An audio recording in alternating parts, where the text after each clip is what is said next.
నిన్నటి దినం Anantapur press club నందు కొంతమంది కొన్ని కుల సంఘాల పేరుతో పత్రికా విలేకరుల సమావేశం ఏర్పాటు చేసి పల్లె రఘునాథ్ రెడ్డి గారి వర్గీయులు దాడి చేశారు.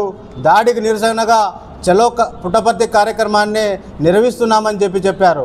అదేవిధంగా కుల సంఘ నాయకులారా, ఎస్సీ ఎస్టీ బీసీ మైనార్టీ సోదరులారా, మీరు రాష్ట్రంలో జిల్లాలో జరుగుతున్నటువంటి ఎస్సీ ఎస్టీ బీసీ మైనార్టీ సంఘాలకు సంబంధించినటువంటి అన్యాయాలు అక్రమాలకు మీరు ప్రశ్నించినందుకు, మీరు అడుగునందుకు మిమ్మల్ని మేము స్వాగతిస్తున్నాం, హర్షిస్తున్నాం. అంతేకాకుండా ఈరోజు పుట్టపర్తి జిల్లాకు సంబంధించిన ఆదినారాయణ యాదవ్ ఏదో అన్యాయం జరిగింది, చలో పుట్టపర్తి కార్యక్రమం నిర్వహిస్తామని చెప్పారు. ముదిగుబ్బ మండలంలో అడవి బ్రాహ్మణపల్లి తాండాకు సంబంధించి మా గిరిజన కుటుంబాలు, వందలాది కుటుంబాలు వందల సంవత్సరాల నుంచి సాగు చేసుకున్నటువంటి భూమి ఆదినారాయణ యాదవ్ సంబంధించిన భార్య, అతని పేరు మీద వాళ్ళ తల్లి, వారి తమ్ముడు, వాళ్ళ బామర్ది పేరు, రకరకాల పేర్లతో మీరు 1B అడంగలను ఆన్లైన్ నందు చేపించుకొని డీపట్టా భూములను బ్యాంకులో రుణాలు తీసుకొని ఇప్పటి వరకు కూడా ఆ భూముల యొక్క 1B అడంగలు మార్చకుండా మీ పేరు మీద ఎక్కించుకొని బ్యాంకులో రుణాలు తీసుకున్నటువంటి మాట వాస్తవం కాదా? వాటికి సంబంధించినటువంటి 1B అడంగల్ మీకు మీడియా సోదరులకు కూడా తెలియజేస్తున్నాం. ఇవన్నీ కూడా గొడ్డుమర్రి ఆదినారాయణ సంబంధించినటువంటి ఖాతా నెంబర్లు, సర్వే నెంబర్లు. వీటితో పాటు ఈరోజు కుల సంఘాలుగా నిన్న ప్రెస్ మీట్లో పెట్టినటువంటి కుల సంఘ నాయకులారా, ఇదే విషయానికై సిపిఐ రాష్ట్ర కార్యదర్శి రామకృష్ణ గారు స్వయాన పుట్టపర్తికి వచ్చి అడవి బ్రాహ్మణపల్లి తాండాకు వెళ్ళి గిరిజన కుటుంబాలను పరామర్శించి ఆ భూముల్లోకి వెళ్ళి పరిశీలించి ఈ రాష్ట్ర గౌరవ ముఖ్యమంత్రి నారా చంద్రబాబు నాయుడు గారి దృష్టికి ఈ సమస్యను తీసుకెళ్తే స్వయాన ముఖ్యమంత్రి గారు విచారణకు ఆదేశించారు. విచారణ జరుగుతోంది. విచారణలో ఈ జిల్లా కలెక్టరు, సత్సాయి జిల్లా కలెక్టర్ గారు, చేతన్ గారు, ధర్మవరం ఆర్డీఓ మహేష్ గారు భూములు ఆన్లైన్ నందు నమోదు చేసుకున్నటువంటి మాట వాస్తవం అని చెప్పి వారు కూడా నివేదిక ఇవ్వడం జరిగింది. మేము అదే విషయాన్ని ఢిల్లీకి వెళ్ళి గిరిజన కమిషన్ మెంబర్కి కంప్లైంట్ చేస్తే వారికి ఇచ్చినటువంటి ఆధారాలు కూడా ఇక్కడే ఉన్నాయి. అవి కూడా మీకు లాస్ట్లో అన్నీ కూడా చూపిస్తాం. అదే కుల సంఘ నాయకులారా, మా గిరిజన బిడ్డలకు, మా దళిత బిడ్డలకు, బీసీ బిడ్డలకు అన్యాయం జరిగినప్పుడు ఒక ఆదినారాయణ యాదవ్ అనేటువంటి ఒక దొంగ, ఒక బీసీ బిడ్డ మీకు మాత్రమే కనబడారా? మిగతా వాళ్ళంతా బీసీలు కాదా, ఎస్సీలు కాదా, ఎస్టీలు కాదా? ఒక్కసారి ఆలోచించుకోమని చెప్పి మిమ్మల్ని హితో పలుకుతున్నాను. అదేవిధంగా చిలమతూరు మండలం సోమగుట్టలో దాదాపుగా 75 ఎకరాలకు పైబడి వ్యవసాయ భూమి లేని నిరుపేదల, దళితులకు, బీసీలకు ఇచ్చినటువంటి భూములను చట్టానికి విరుద్ధంగా రిజిస్ట్రేషన్ చేసుకొని ఆ భూముల్లో రోడ్లు వేసుకొని ఆ భూముల్లో సాగు చేసుకున్నటువంటి వారి పొట్ట కొట్టి డబ్బులు ఇంతవరకు చెల్లించుకోకుండా వారిని తిప్పుతూ కాలక్షేపం చేసినటువంటి ఆదినారాయణ యాదవ్ ఒక్కడైనా బీసీ బిడ్డ? అక్కడ ఉన్నటువంటి దళితులు, బీసీలు, గిరిజనులు, ఎస్సీ ఎస్టీ బీసీలు కాదా అని చెప్పి ఈ సందర్భంగా నిన్నటి రోజున ఇక్కడ కూర్చొని మాట్లాడినటువంటి కొంతమంది నాయకులకు ఆలోచించుకోండి అని చెప్పి ఈ సందర్భంగా గుర్తు చేస్తున్నాం. అదే కాకుండా ఎస్కే యూనివర్సిటీ దగ్గర 9 ఎకరాల 50 సెంట్లు భూమి ప్లాట్లు వేసుకొని బీసీలకు ఇచ్చినటువంటి అసైన్డ్ భూమి, ఆ భూమిలో ప్లాట్లు వేసుకొని కోట్లాది రూపాయలు విలువ చేసేటువంటి భూమిని ప్లాట్లు వేసుకొని డబ్బులు ఇవ్వకుండా, ఇవన్నీ సిపిఎం పార్టీకి సంబంధించినటువంటి వాళ్ళు కూడా గౌరవ ఆర్థిక శాఖ మంత్రి గారి దృష్టికి, పయ్యావుల కేశవ్ గారి దృష్టికి, అనంతపురం ఆర్డీఓ గారి దృష్టికి తీసుకెళ్తే వారిచ్చి నివేదిక కూడా ఇక్కడ ఉన్నది మా దగ్గర. అంతేకాకుండా కియాకు సంబంధించినటువంటి గ్లోబల్ హార్టికల్స్ ప్రైవేట్ లిమిటెడ్ అనేటువంటి ఒక సంస్థ, ఆ సంస్థలో 7 మంది డైరెక్టర్లు ఉన్నారు. అందులో నువ్వు కూడా ఒక డైరెక్టర్వే. 6 మంది డైరెక్టర్లకు తెలియకుండా ఫేక్ రెజల్యూషన్ ఒకటిని పాస్ చేసుకొని 102 ఎకరాలు తన బంధువుల పేరు మీద రిజిస్టర్ చేసుకున్నప్పుడు ఆ 102 నీ వాటా 20 ఎకరాలు మాత్రమే, కేవలం 102 ఎకరాలకు 160 ఎకరాలకు మీ యాదవ కులానికి సంబంధించినటువంటి ప్రభాకర్ యాదవ్ అనేటువంటి వ్యక్తి గుంతకల్లులో అతనికి ఉన్నటువంటి స్థిరాస్తులన్నీ కూడా పోగొట్టుకొని నిన్ను నమ్మి డబ్బులు తెచ్చి పెడితే అతను ఈరోజు వీధిన పడ్డాడు. అతనికి నీవు భూములు అతనికి రిజిస్టర్ చేసి అతని వాటా అతనికి ఉపజెప్పాలి కదా. అతను బీసీ బిడ్డ, యాదవ్ బిడ్డ కాదా? ఈ కుల సంఘ నాయకులకు అతను కనపడలేదా? అతను వినపడలేదా? వీటన్నిటిపైన మీరు ఎందుకు నోరు విప్పలేదని చెప్పి ఇవాళ కుల సంఘం నాయకులను కూడా నేను ప్రశ్నిస్తున్నా. వాటితో పాటు జిల్లాలో సుప్రజితులు ఆర్డిటి సత్యసాయి ట్రస్ట్ తర్వాత మాజీ మంత్రివర్యులు డాక్టర్ పల్లె రఘునాథ్ రెడ్డి గారి పైన మీరు పలు ఆరోపణలు చేస్తున్నారు.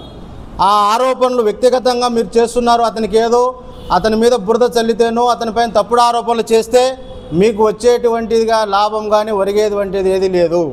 నువ్వు రాజకీయ లబ్ధి కోసం మాత్రమే చేస్తున్నావు. గ్లోబల్ హార్టికల్చర్ ప్రైవేట్ లిమిటెడ్ కంపెనీలో ఉన్నటువంటి మిగతా వాళ్ళ పేర్లు ఎందుకు నువ్వు బయట బహిర్గతం చేయలేదు? వాళ్ళ గురించి ఎందుకు మాట్లాడలేదు? ఆ కంపెనీ పేరు మీద ఉన్నాయి భూములు, లేదా రఘునాథ్ రెడ్డి గారి పేరు ఒకరి మీదే ఉన్నాయా? అతనికి ఉన్నటువంటి భూముల్లో, అతనికి ఉన్నటువంటి ఆస్తుల్లో ఈ 20 ఎకరాలు పోయినా కూడా వెలుగుబంటికి అదేదో సామెత చెప్తారు, ఆ సామెతతో సమానం. నక్కకు నాగలోకానికి ఉన్నటువంటి తేడా మీకు రఘునాథ్ రెడ్డి గారికి. మీకు రఘునాథ్ రెడ్డి గారికి విమర్శించే స్థాయి నీది కాదు. ఒళ్ళు దగ్గర పెట్టుకొని జాగ్రత్తగా మసులుకో. లేదనుకో కబద్దార్ కుల సంఘ నాయకులారా, ఇలాంటి దొంగ, ఇలాంటి చీటరుకు వతస్సు పలుకుతున్నటువంటి మీరందరూ కూడా మీ కళ్ళు, నోరు, చదువు ఉంటే ఈరోజు వాని బాధితులందరూ కూడా ఈ జిల్లాలో 500 మంది కుటుంబాలు రోడ్డును పడ్డాయి. వాటన్నిటిని కూడా మేము బహిరంగంగా మీరు ఎక్కడ చెప్తే అక్కడ పిలుచుకురావడానికి మేము సిద్ధంగా ఉన్నాం. బాధితులు ఈ ఉమ్మడి జిల్లాలో ఉన్నటువంటి బాధితులందరినీ ఏకం చేసి మేము మాట్లాడతాం. కుల సంఘాలుగా మేము నిలబడతాం వాళ్ళకి బాసటగా. ఇక్కడ వేదిక మీద ఉన్నటువంటి మేమే కాదు, మాతో పాటు చాలామంది నాయకులు రావడానికి కూడా సిద్ధంగా ఉన్నారు. ఇప్పటికైనా ఆదినారాయణ యాదవ్ నువ్వు చేసినటువంటి అక్రమాలన్నింటినీ కూడా బషరత్తుగా ఒప్పుకొని 15 రోజుల లోపల ఎవరైతే నీ నుంచి భూ బాధితులు ఉన్నారో వారికి భూములు గాన తిరిగి ఒప్పజెప్పకుండా పోతే మేమే చలో పుట్టపర్తి, మేమే చలో ముదిగుబ్బ, మేమే చలో ధర్మవరం వంటి కార్యక్రమాన్ని కూడా మేము పిలుపునిస్తాం. ఆ కార్యక్రమాన్ని కూడా తొందరలోనే చేపడతాం. అదేవిధంగా ఇతని పైన కియా దగ్గర నుంచి ముదిగుబ్బ, అనంతపూర్, తర్వాత పుట్టపర్తి అనేక పోలీస్ కేసులు, దాదాపుగా జిల్లాలో 18 పోలీస్ కేసులు నమోదైనాయి. పోలీస్ అధికారులు పేదలు దిక్కు దివాణం లేనటువంటి వారికైతే రోడ్లు కొడతారు, విడిచికెళ్తారు, అరెస్టులు చేస్తారు. ఇతనికి చట్టం ఏమన్నా చుట్టమా? ఇతనికి ఎందుకు మీరు అరెస్ట్ చేయలేదని చెప్పి ఇవాళ పుట్టపర్తి జిల్లా ఎస్పీ గారిని కూడా మేము ప్రశ్నిస్తున్నాం. జిల్లా రెవెన్యూ అధికారం పూర్తిగా నిర్వీర్యమైంది పుట్టపర్తి జిల్లాలో. మీరు ఇప్పటికైనా మేలుకొని వాడు చేసినటువంటి అక్రమాలని నిగ్గు తేల్చి ఆ భూములు ఉన్నటువంటి రైతుల యొక్క 1B అడంగాలు తొలగించి బాధిత రైతులు ఎవరైతే సాగులో ఉన్నారో వారికి తిరిగి మీరు ఆన్లైన్ నమోదు చేసే బాధ్యత కన్నా తీసుకోకపోతే వాళ్ళు చలో కలెక్టరేట్ 14 జూలై అన్నారేమో, మేము చలో ముదిగుబ్బ ధర్మవరం, చలో ఎస్పీ కార్యాలయం ముట్టడి జూలై 13వ తేదీ నిర్వహిస్తాం. రెవెన్యూ అధికారుల నిర్లక్ష్యాన్ని నిరసిస్తూ జూలై 14వ తేదీన మేము కూడా చెల్లో కలెక్టరేట్ పుట్టపర్తిని ముట్టడిస్తామని చెప్పి ఈరోజు నిద్రా వ్యవస్థలో ఉన్నటువంటి జిల్లా అధికార యంత్రాంగాన్ని కూడా ఒకసారి మేల్కోండి అని చెప్పి హెచ్చరిస్తున్నాం.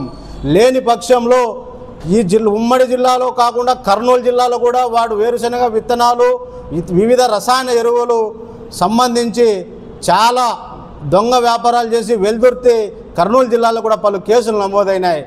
వీటన్నిటిపైన విచారణ జరిపించి బాధితులందరికీ న్యాయం చేయాలి. అదేవిధంగా ఏ రాజకీయ పార్టీ అధికారంలోకి వస్తే, గతంలో కాంగ్రెస్ పార్టీ అధికారంలో ఉన్నప్పుడు మాజీ మంత్రి రఘువీరారెడ్డి గారిని కొద్ది రోజులు ఆసరా తీసుకున్నాం. 2014 నుంచి 19 వరకు రఘునాథ్ రెడ్డి సార్ మోచేలు తాగి సార్తో లబ్ధి పొంది ఈరోజు ఆయనపైన బురద చల్లుతున్నాం.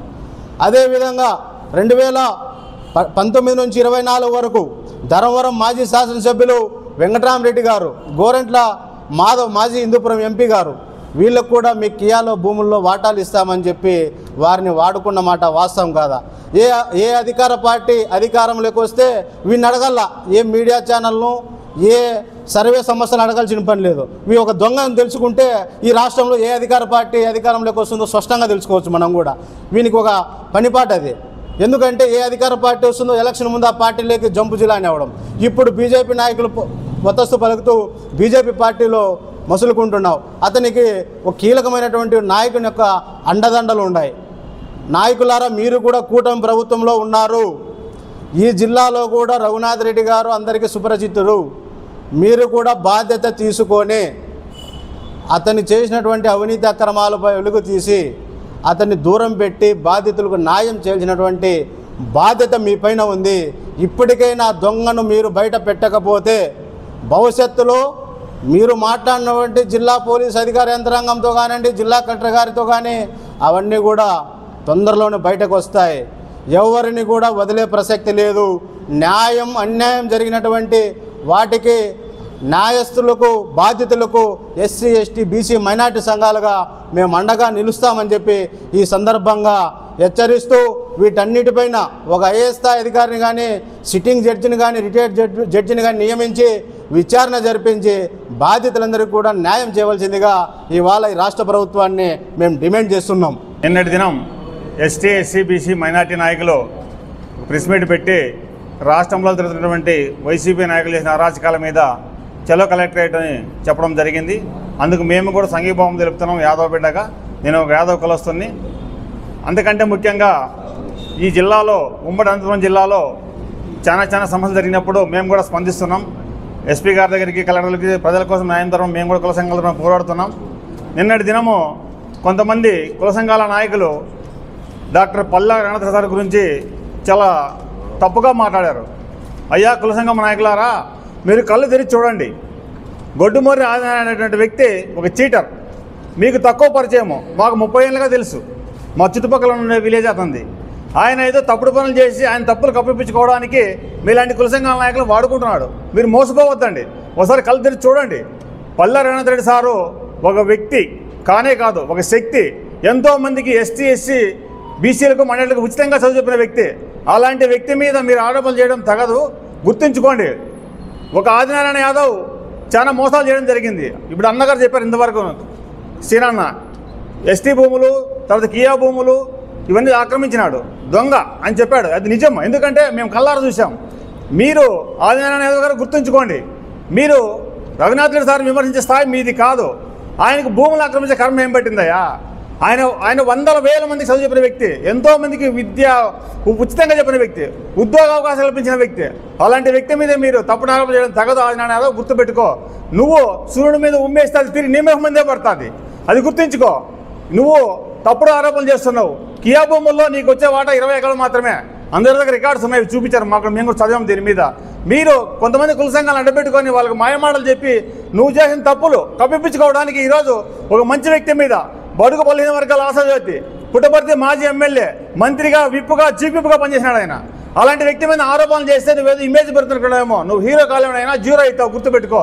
ఎప్పుడు కూడా మంచి వ్యక్తి జోలికి వెళ్తే నువ్వు పతనానికి దారితీస్తావు, నువ్వు పతనం అయిపోతావు.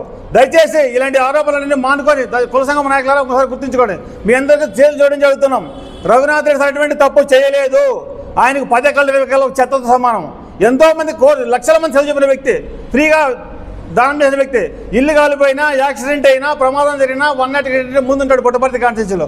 ఉమ్మడి అనంతపురం జిల్లాలో ఆర్టీటీ సంస్థ పెదర్ గారు ఎంతో సహాయ సహకారాలు అందించారు, ఉద్యోగ అవకాశాలు ఇచ్చారు. అలాగే సత్యసాయిబాబు గారు ట్రస్ట్లో కూడా చాలామంది ఉద్యోగ అవకాశాలు, విద్యా వైద్యం అందిస్తున్నారు. ఈ 2 సంవత్సరాల తర్వాత ఉచితంగా డాక్టర్ పల్లా రేవంత్ రెడ్డి గారు ఎన్నో సేవా కార్యక్రమాలు చేస్తూ చాలా గొప్ప వ్యక్తిగా నిలబడ్డాడు ఈ ఉమ్మడి జిల్లాలో. అలాంటి వ్యక్తి మీద ఆరోపణలు మానుకో, లేదంటే నీకు తగిన బుద్ధి చెప్తారు ప్రజలందరూ కలిసి. పుట్టపర్తి నియోజకవర్గ ప్రజలంతా నీకు తగిన గుణపాఠం చెప్తారు. ఖబర్దార్.